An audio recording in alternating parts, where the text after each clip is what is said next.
Yes, the French Quarter, probably the most famous neighborhood in New Orleans. It's also the oldest and was founded in 1718 by a Frenchman named Bienville, who has a street named after him as well. Most of the present-day historic buildings were constructed during the late 18th century during the city's Spanish rule and reflect Spanish colonial architecture.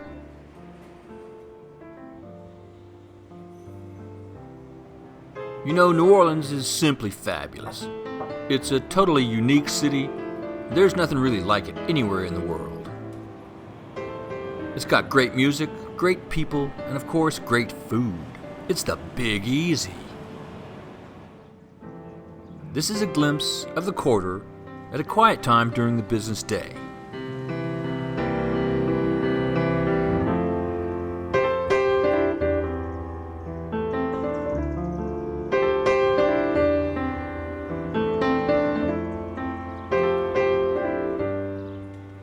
We'll come back to the French Quarter later. Now let's take a ride on the Mississippi River aboard the Creole Queen. Next up on the Brewshow.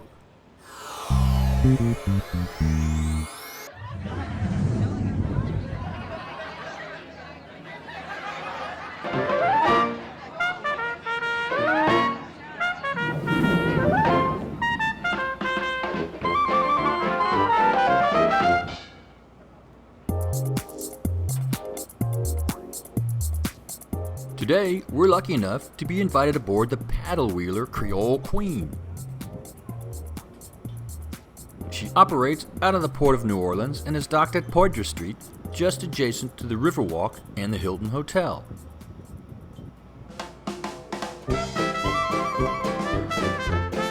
As we get underway, we pass Jackson Square in the French Quarter. And you can see here the upper deck with outside seating. 3 decks in total, and 2 have banquet rooms.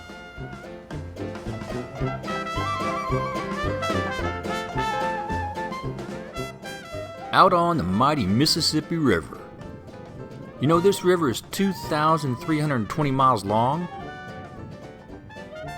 It starts in Minnesota and passes through Wisconsin, Iowa, Illinois, Missouri, Kentucky, Tennessee, Arkansas, Mississippi, and of course, Louisiana. A pleasant day for the passengers out on the water.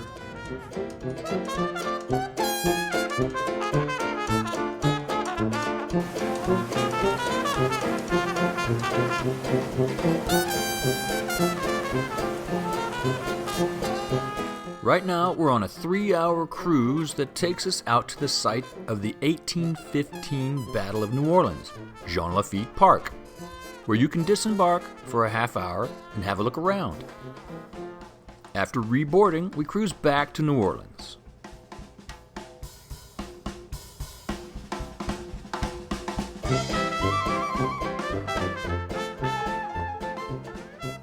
Heading back in now, you'll have a fantastic view of the city and pass all kinds of vessels.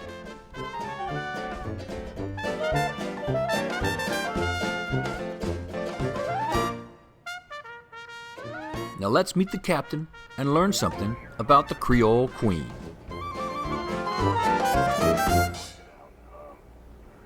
The Creole Queen is the newest paddle wheel in the Port of New Orleans. She was christened in September of 1983. She's 200 feet long, 40 feet wide, and draws 5 feet of water. Displacement of the vessel is 400 gross tons and is licensed to carry 865 passengers. Our paddle wheel is 24 feet wide, 20 feet in diameter, has 20 buckets that are staggered, and weighs approximately 19 tons. And you hear the steamer Natchez giving us a 2-whistle signal, which indicates a starboard to starboard passing. If you are on the upper outer decks, please cover your ears, give you them 2-whistle signals back.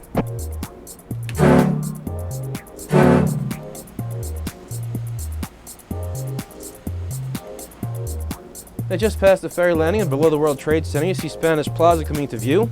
Materials for the plaza, the tile and stone, as well as the fountain, were all donated by the government of Spain at a cost of $1 million.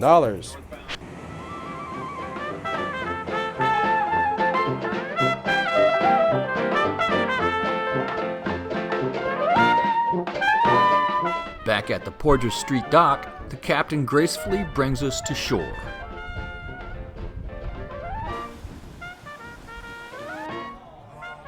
Thanks a lot to Captain Brian and crew. Now let's visit a landmark building in the quarter for an all-time great recipe. Next up on the Brewshow.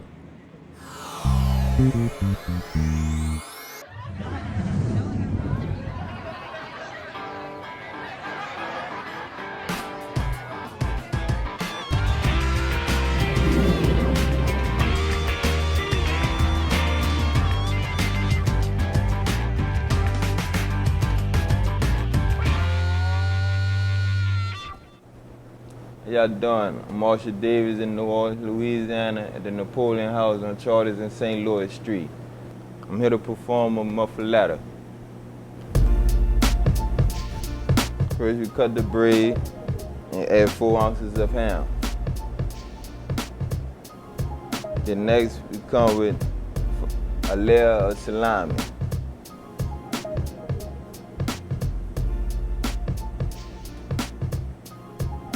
And next we come with a layer of pastrami. The muffaletta is originally from Sicily. It's an Italian sandwich.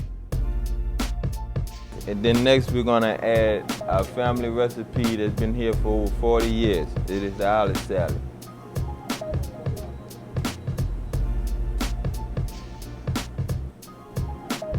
This stuff is older than me. With that intense olive salad, you can clearly see the Italian roots.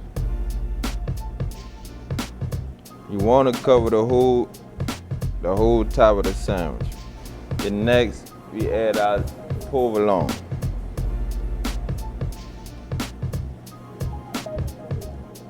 Followed by 3 slices of Swiss.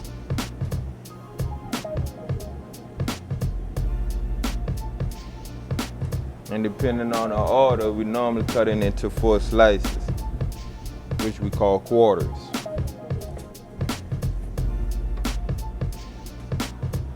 Now after we place our toothpicks in, we garnish the sandwich with 2 olives, 2 peppers, and also 2 pickles. These are Italian olives, jalapeno peppers. Next we add our kosher dill pickles. And there you have it, Napoleon House muffaletta. It's ready for service.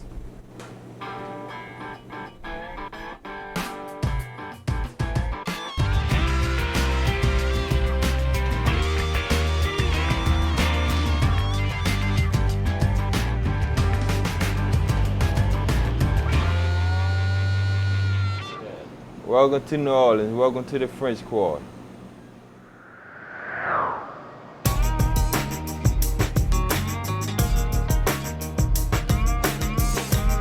Thanks very much, Marshall. Now let's meet one of the owners and learn something more about the Napoleon House. Hey everybody, welcome to the Brewshow. Today we're in New Orleans, Louisiana, in the French Quarter at the Napoleon House.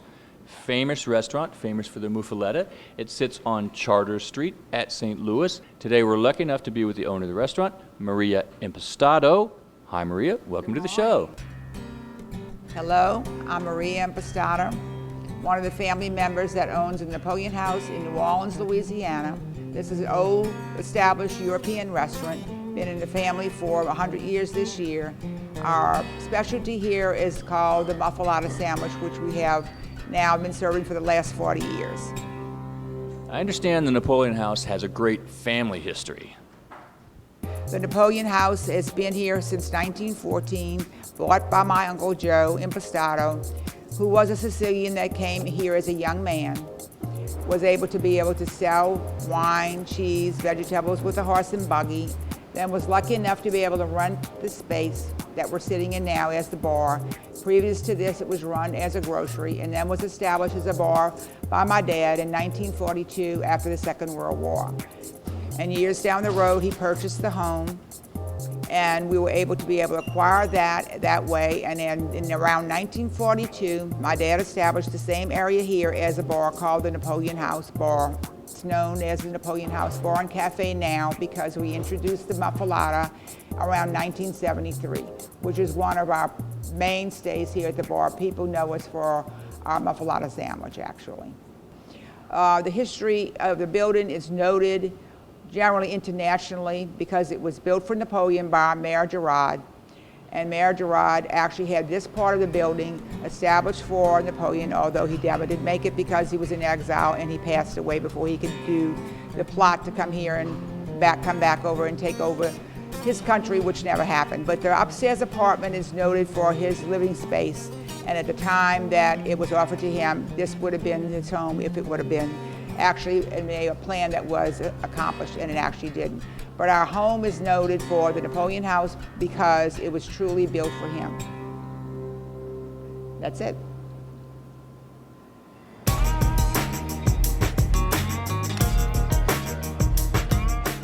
That muffaletta is one great tasting sandwich. Thanks very much, Maria.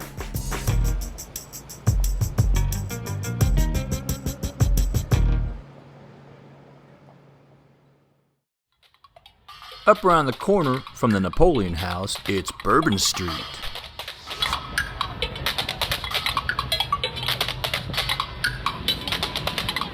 Here's a look at a streetcar on Canal Street and a street performer. It's a clear sign. It's easy to get around in New Orleans and there's music everywhere. Now let's turn our attention to the subject of beer. Next up on the Brewshow.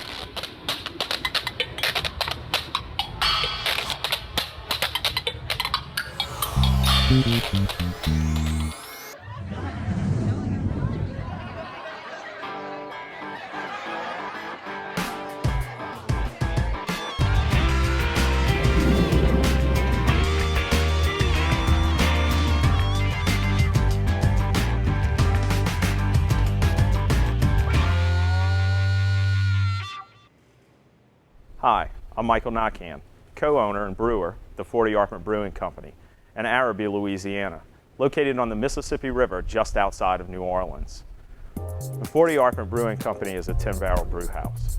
Skid mount, so it's easy to kind of move around in case we decide that we want to expand or possibly move to a new location in the future once we grow.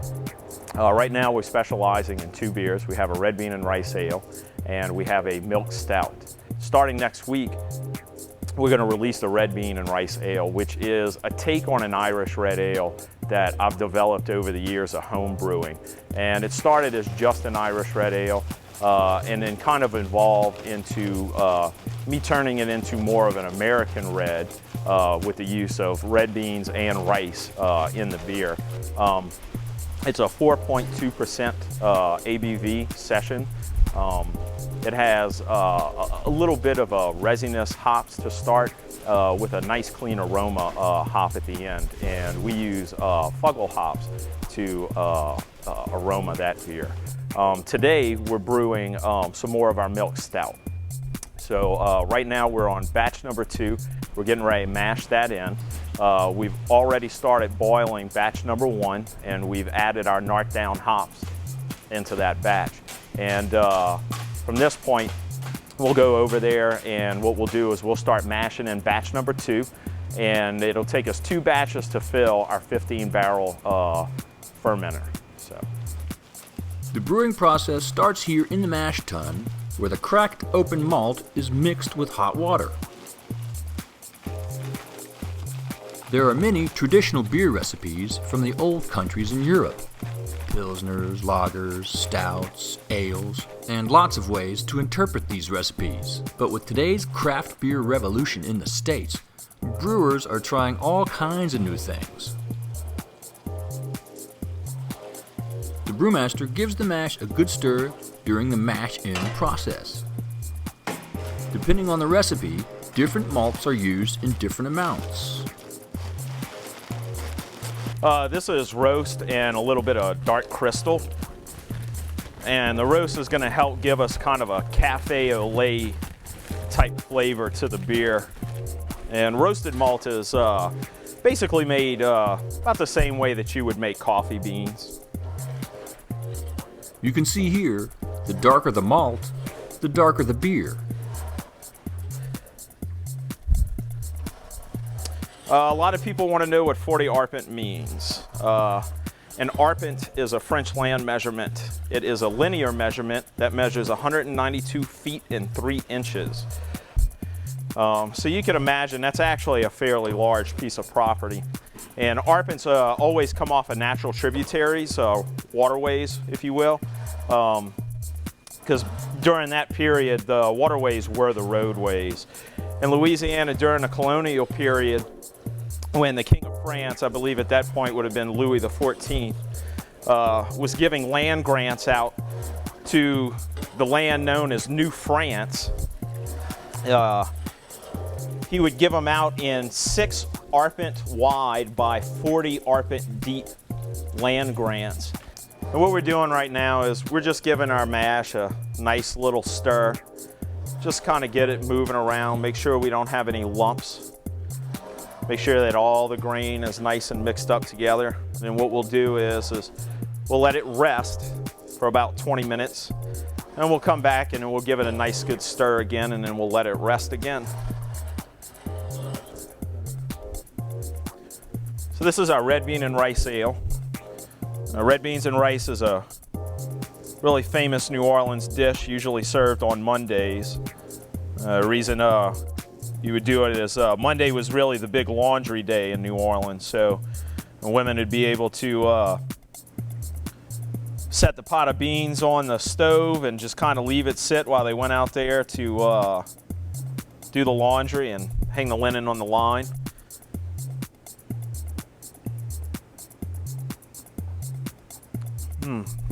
Really good. This is 4% ABV, light red session ale.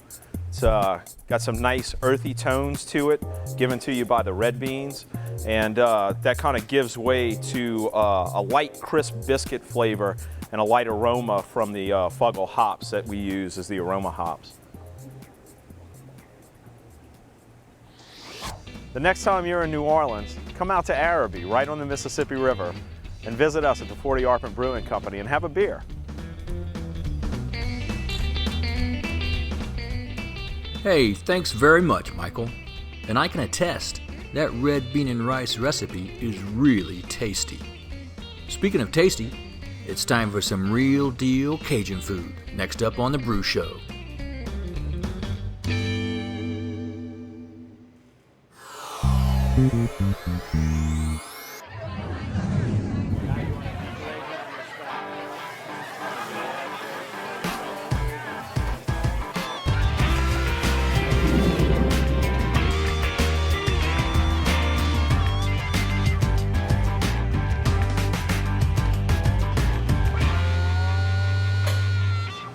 Hello, I'm Jacques Leonardi from Giacomo's Restaurant. I'm the chef and owner. Today we're going to be making crawfish étouffée. We start with a roux. It's going to be a dark roux. We'll make that roux base. Basically, étouffée means smothered. And we're going to be making crawfish étouffée. We'll start with vegetables. We'll add our roux, our stock, and smother that crawfish down. All right, let's get started with our roux. Get a pan really hot, add our oil to it, get it to where it's smoking. Then you want to add your flour. It's about equal parts flour, the oil. You got to keep it stirred and make sure nothing sticks or burns. If you burn your roux, it's going to add a bitter taste to your sauce. We still have about another 5 minutes to get it a nice dark chocolate brown.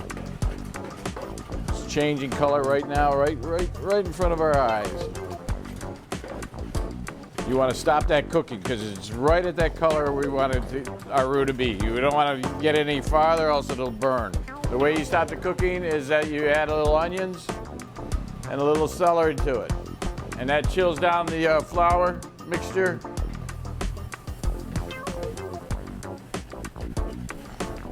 And also cooks your vegetables in there.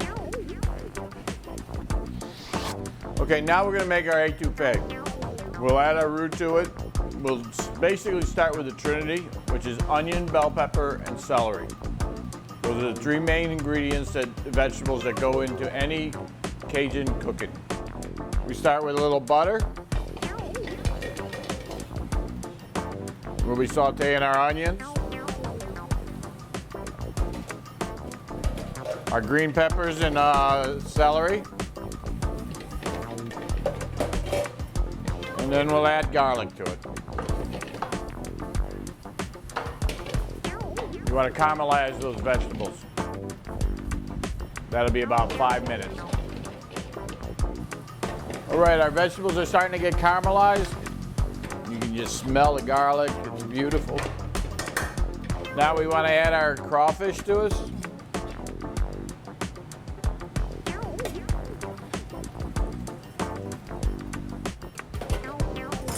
Our seasoning, depending on how hot you want it.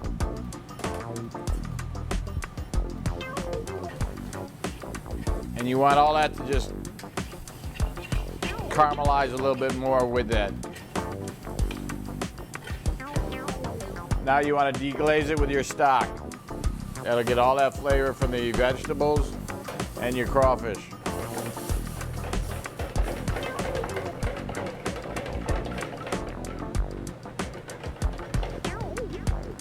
Then we'll add our roux to thicken it with vegetables. In New Orleans, we use a very dark roux. It's not a thickener, it's also a flavoring ingredient. Then you want to fold in your butter and a lot of green onions. And if it's too thick, you just add a little stock to it.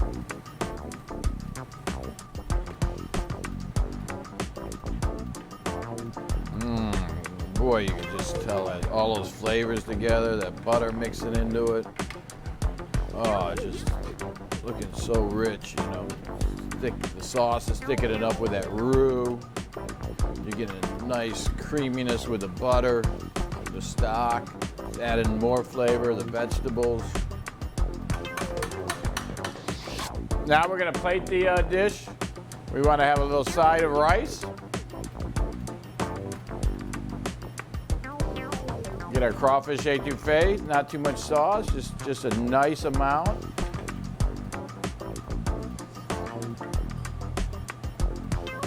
Boom. Boom. Add a little green onions. Boom. Just look at that. Real deal Cajun crawfish étouffée. Yummy.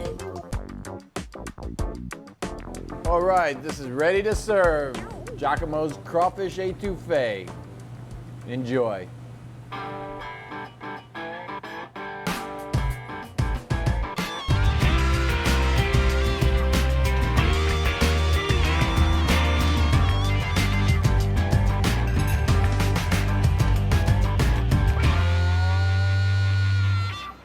A big thanks to Jacques Lenardi and all the friendly people at Giacomo's.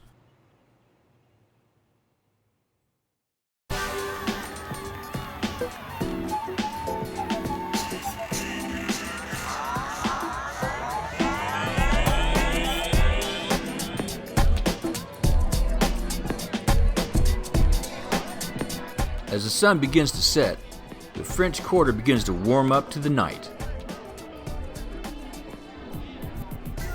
It doesn't really matter what night, or which festival, or what time of year, it's always spot on rockin' in the Quarter.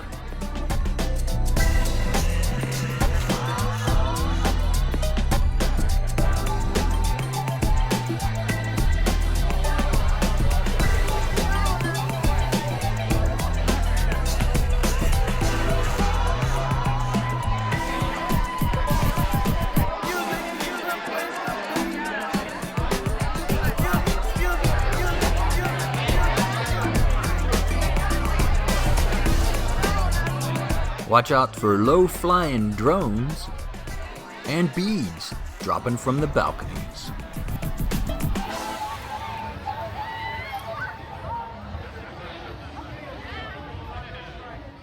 I really hate to say goodbye, but we'll be back in the Big Easy.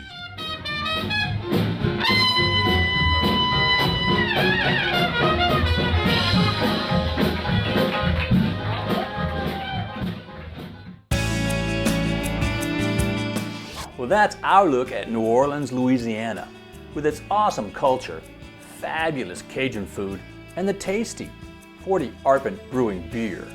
Thanks very much for watching, and we'll see you next time on The Brew Show. Cheers. That is delicious.